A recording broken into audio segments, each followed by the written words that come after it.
Jadi selama ini pekerjaan papa mafia? Pah, mereka siapa? Kok pakaiannya hitam-hitam semua? Iya, mereka semua anak buah papa. Nak, jangan lupa ya, hari ini kamu sudah mulai masuk ke sekolah baru. Iya pak, tapi kenapa aku harus pindah sekolah? Aku kan udah nyaman di sekolah yang lama. Pokoknya, kamu rahasiakan saja pekerjaan papa ya. Ini sekolah barunya ya? Hei, anak baru ya? Iya. Kelihatannya lo culun. Pekerjaan ayah lo apa? Ayahku pedagang cilor. Yuh, anak tukang cilor. Kalau gitu lo nggak boleh masuk kelas eksklusif. Masuk kelas buangan aja sana. Selamat pagi anak-anak, selamat datang di kelas eksklusif ini. Sebutkan nama dan profesi ayah kalian ya. Nama ayah saya Zulkifli, profesi CEO. Nama ayah saya Atang Kopling, profesi direktur. Giliran kamu anak baru? Aku.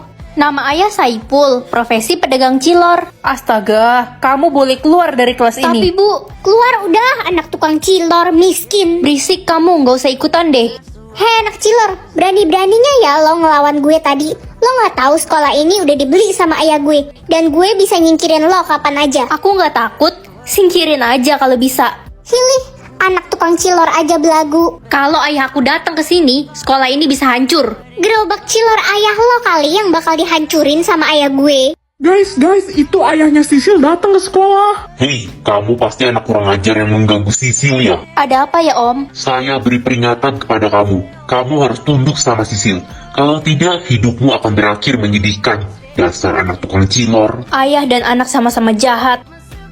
Hei miskin, lo nggak boleh duduk di situ. Itu kursi khusus orang kaya. Cuma Sisil yang boleh duduk di situ. Capek banget ya aku ladenin orang-orang ini.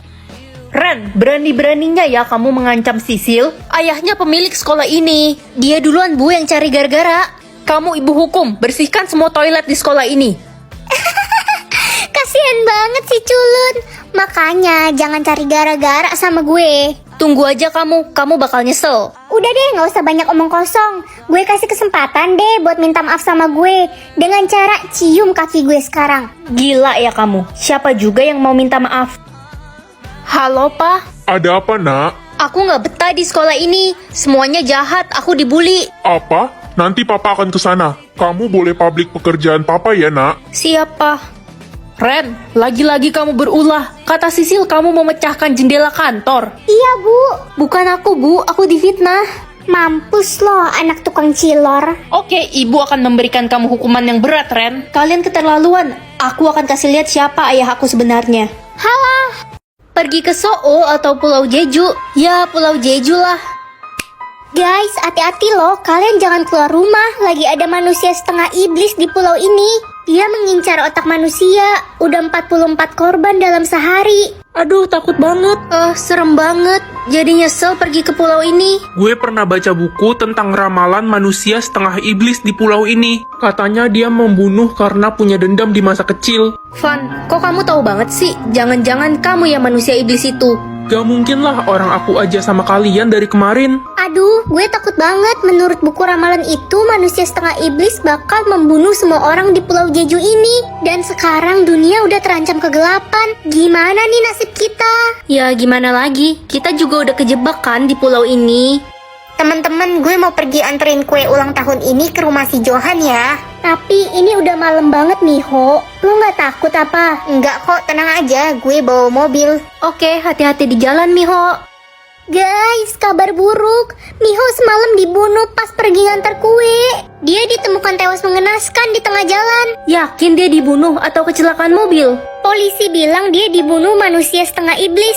Ada saksi mata yang melihatnya, tapi setelah itu dia pingsan. Aduh, aku jadi takut banget. Gimana kalau kita pergi aja dari pulau ini? Gak bisa, setiap orang yang datang ke pulau ini sudah kena kutukan dan gak boleh pergi dari pulau ini. Emangnya kenapa kalau kita pergi, Van? Kalian bakal dikejar sama iblis pembunuh itu. Ya ampun, udah 13 korban lagi tadi pagi. Gue curiga banget sama Sivan. Dia kan semalam juga ngilang pas Miho pergi. Dan dia kayak tahu banget soal manusia iblis pembunuh itu. Jangan-jangan dia lagi pelakunya. Guys, baca berita deh, katanya saksi matanya udah sadarkan diri. Dan sebelum dia pingsan, dia ngelihat manusia setengah iblis itu punya tanda garis merah di lehernya.